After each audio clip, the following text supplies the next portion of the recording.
Saingan bisnis itu berat bro, ya kan? Apalagi saat ini di dunia rental, ya kan? Kenapa saya bilang berat? Karena semua ingin maju. Itu hal yang pertama.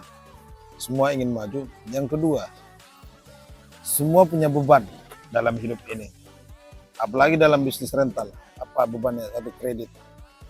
Yang setiap bulan harus kita penuhi. Nah, kalau enggak, kepala kita sakit. Ditelepon sama leasing. Dan anehnya sekarang leasing sudah punya alat namanya robot, ya kan? Yang setiap saat, setiap waktu, setiap menit nomornya berganti-ganti menelepon kita, ya kan? Apa nggak pusing?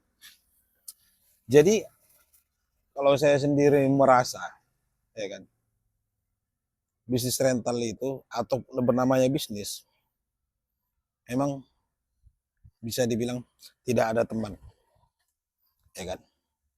Karena semua ingin maju yang jelasnya, dan semua punya beban yang harus diselesaikan. Jadi kalau misalnya kita punya rekan bisnis yang lain misalnya lebih murah harganya rentalnya dari kita, kalau saya pribadi saya nggak terlalu ambil pusing. Kenapa? Dengan dia lebih murah berarti dia udah sanggup bayar kredit dia, menurut saya seperti itu, ya kan.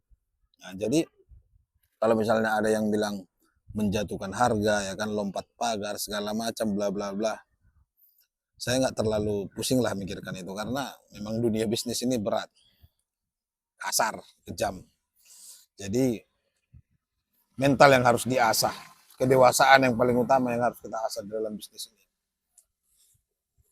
Nah, memang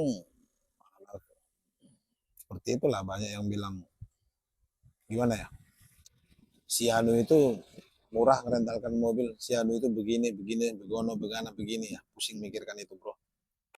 Jalani aja lah semampu kita, ya kan. Dan terutama kita utamakan pelayanan, karena menurut saya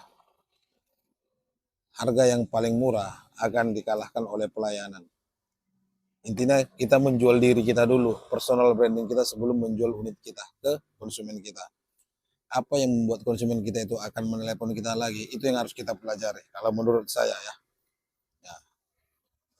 Jadi apa? Sikap akhlak yang baik dan kejujuran yang dari kita yang bisa kita tumbuhkan agar konsumen kita tidak lari, tidak lompat pagar ke orang lain. Oke, thanks.